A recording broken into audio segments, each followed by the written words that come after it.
Hello everybody, welcome back. Today is Food Storage Friday, and Food Storage Friday is going to be a little bit different this month. Food Storage Friday. Normally we go to the store, we buy our $5 worth of pantry items, things like that, but this one is different. This month of November, it's going to be different. We're going to be canning our own food to put in our food storage. I promised you guys a couple videos ago that I would show you how I can my own pork and beans. So that's what we're going to be canning today. Now we're going to get started by showing you what you're going to need, the equipment. Beans or low acidic food, you have to have a pressure canner. Have to have a pressure canner. Mine is a 16 quart Presto. This has been my tried and true. I love her. You're also going to need some pint jars, or if you want to do quart, you can just double what you put into the pint. But I'm using pint jars, so we're going to use pint jars, and you're going to wash these thoroughly. Even if they're brand new, wash them because you want to get those manufacturing oils off. Lids and rings. You do not have to heat these up on the stove anymore. That method is long gone. Just wash them up real good and just set them aside. We are using a pressure canner. It gets so hot in this pressure canner that nothing can survive. No germs. So you don't have to pre-sanitize your jars. You're going to need something to debubble. You can use a spoon. You can use a plastic knife. You can use anything. I like to use a chopstick to debubble because we got to get those bubbles out of the pork and beans, because if you don't get the bubbles out, the bubbles will hoard oxygen, and oxygen creates bacteria. It can live and thrive in the oxygen, so we got to get all those bubbles out so our food does not spoil and it seals correctly. If you don't want to use a chopstick, you can definitely use a debubbler. I have one. I just like the chopstick better. The debubbler also helps you be able to choose your headspace. It has little numbers here to show you how much headspace you're using. But once you have done this over years and years, you kind of know how to eyeball the headspace. You're going to need a ball grabber. It lifts the jars. And you're going to need a funnel. When I can beans, I wouldn't say it's rebel canning, but I know a way to do it so you don't have to soak the beans. Now, there are some people who like to soak their beans and they like to cook it and then soak it and then cook it. But I find that is unnecessary. I have a way, and this is tried and true, okay? I have done this for years. And the person I got this recipe from done this for years and years. It works. There is a shortcut way where you don't have to soak your beans. And that's the way that I want to do this today. You seen in a video a few weeks ago that I got a good deal on some navy beans, 5 packs. And we're going to turn these babies into pork and beans. So I'm going to go ahead and wash these up, and we're going to let them soak. I'm using a gigantic bowl for this because that's a lot of beans. Boom, boom, boom. So the first thing we're going to do, we are going to pick and sort through our beans. And you got to make sure that there's no rocks in here, because I have found plenty and plenty of rocks.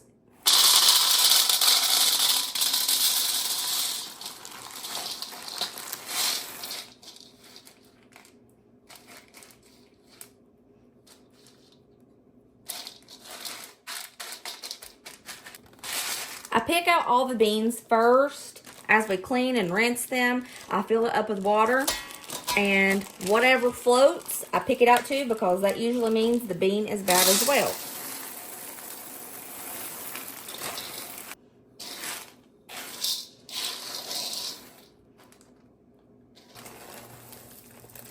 Hey, Bray. Hi, Mom. I have 3 pounds of beans in here.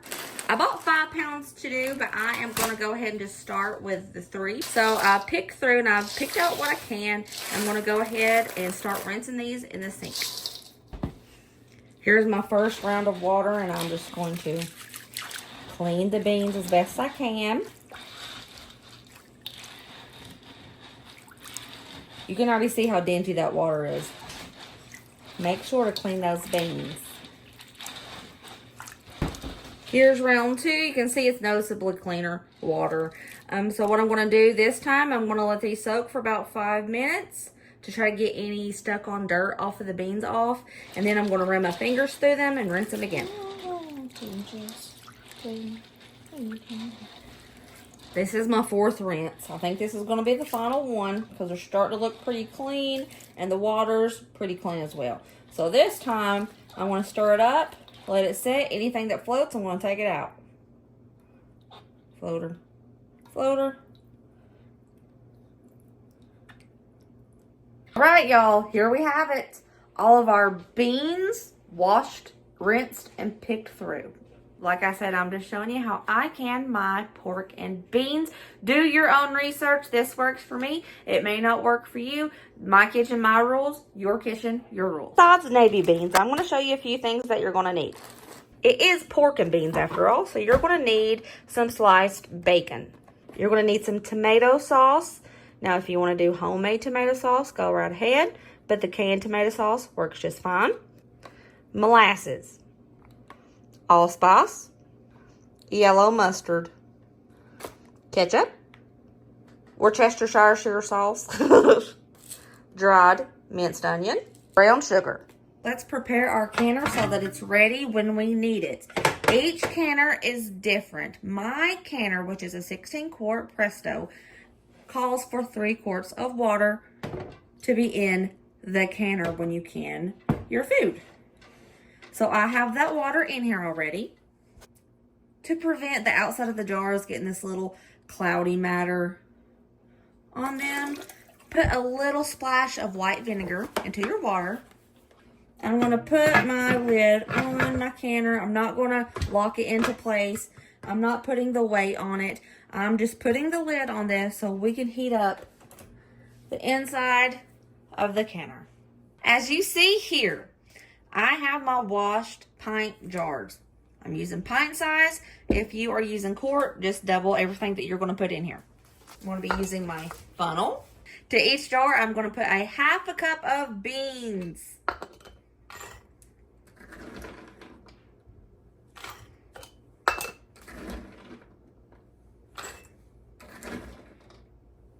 A 1/2 cup of beans per pint. And remember, these beans are not soaked. That's why we're only doing a 1/2 cup. If you do the soak method, you can use a full cup of beans in your jars. We got to leave extra space in here so they can expand. All right. As you see here, we have a 1/2 cup of beans. Let's chop up some bacon.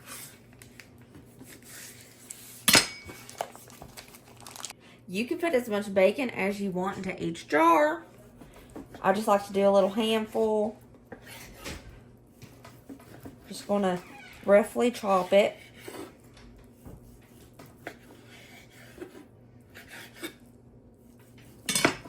Like so.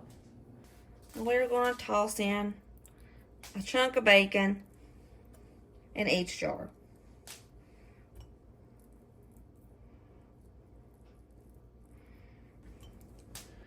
See that? We have bacon inside of the jars. Now it's time to make the sauce that we pour into this. Into a kettle for our sauce, I'm going to pour in 2 29-ounce cans of tomato sauce. I filled one of those cans up with water. We're going to pour that in there as well. A 1/2 tablespoon of allspice.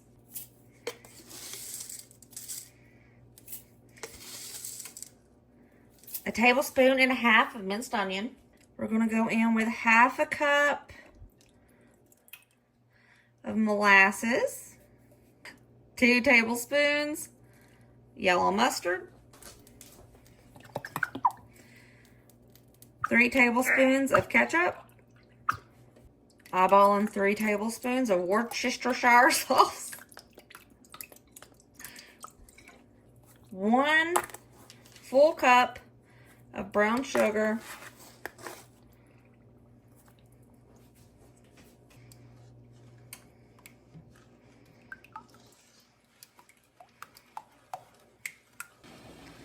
We are coming to a simmer. It smells so stinking good, y'all. And we'll let the simmer for about 5 minutes, and then we'll add it to our jars. Calling this done, let's fill the jars, y'all.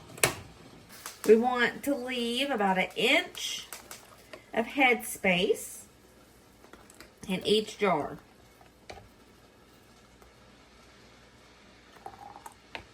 Try not to make a mess like I just did.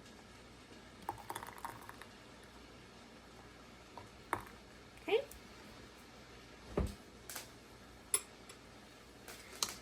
And go ahead and debubble.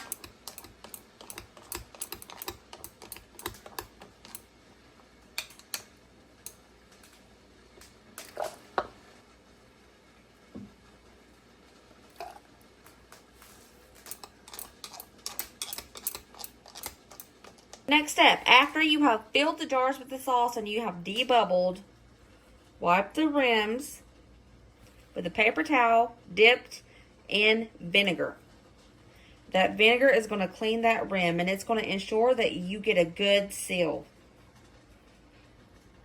You don't want any of this spoiling and going bad, all because you didn't get a good seal from not wiping the rim. See, you need to clean the rims.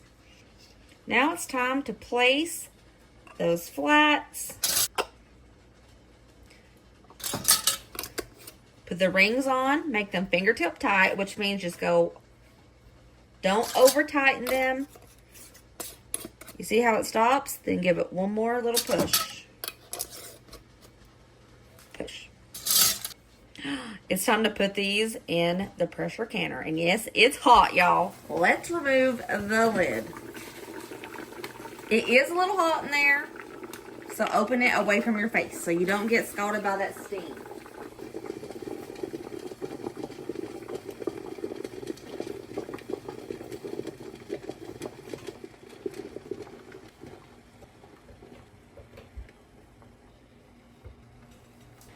My canner can hold 10 pint jars, so that's what I'm doing at a time.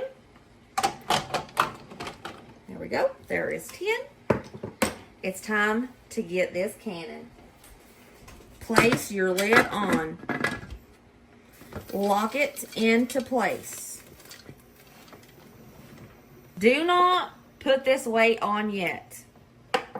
What we're going to do, we're going to let this start heating up. Now, when you have a steady stream of steam coming out of your little vent pipe here, it's usually when this little nipple here is popped up. But don't rely on that, because sometimes this can just pop up as it's getting hot and steamy on the inside of this. But when you have a steady stream of steam, constant, without stopping, you're going to put your timer on for 10 minutes. Do not skip this. You have to let this steam for 10 minutes. The reason is all of the air has to come out of the pressure canner. And when you let this run for 10 minutes, it ensures all the air is out and it will fill up with steam from that water. So let's go ahead and wait for that steady stream of steam. You may have noticed I didn't heat up my jars beforehand. The reason I did not is because that sauce was piping hot. When I poured that sauce into my jars, it heated up the jars. That made it okay to put the heated jars into the heated pressure canner. Now, if you do cold with hot, sometimes thermodynamics will do their thing and it'll crack the jar. But where my sauce was popping hot, it made the jars popping hot. It was very hot to touch. I should have wore a glove. So that's why I did not heat up the jars before I put the beans inside. We have a steady stream of steam. And as you can see, that nipple is popped up. And if water's here, that's fine. Before it pops up, it kind of sizzles and condensation does its thing. So now we're going to put the timer on for 10 minutes. My timer has went off. Boom. It's time to put the weight on the little vent. Boom. Turn the heat down some. For my elevation, I have to let my pressure get to 15 pounds. Once it's at 15 pounds of pressure, I can start my timer for 90 minutes. Be sure to check your owner's manual to see what pressure is needed for your elevation. 90 minutes is up. I want to turn the heat off. I'm not going to do anything besides turn the heat off. I'm going to let this calm down on its own. I'm going to wait until the pressure goes all the way down to 0. After the pressure is on 0 and it's cooled down on its own, I want to release the weight. Then we will take the lid off and take all the jars out. But right now, we're just going to let this chill out and come down on its own. You might be tempted to remove it from the stove. Don't do it. Because if you do and there is a drastic change of temperature, there will be a lot of siphoning in your jars, which means the pressure will be all wonky and the juice in the jars will come out of the top. So don't touch it. We are down to 0. I'm removing the weight just to make sure all of the pressure is gone, which it is. All right, let's open her up. Away from your face so you don't get burned.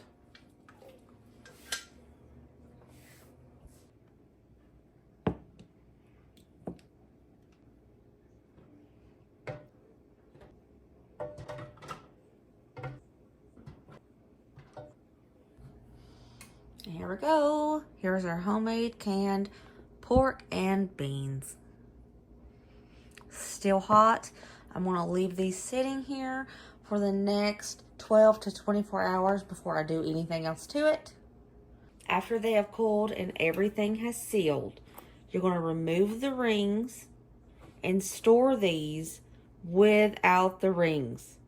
If you leave the rings on, it could possibly create a false seal. If one of these flats comes unsealed, if the ring is still on it, it can create a false seal and it will just be super gross. Also, the rings can cause rusting. You do not need the rings on when you store it. That's how we make homemade pork and beans. Super simple, right? It's not hard. It's not hard at all. If I can do it, you can do it. Hope you guys enjoyed this video. Give me a thumbs up if you like this month's Food Storage Friday series, Cannon, doing everything Cannon and putting it in our emergency food storage. I love you guys. Remember, as always, be positive and kind and happy. And I'll see you later, taters. Bye.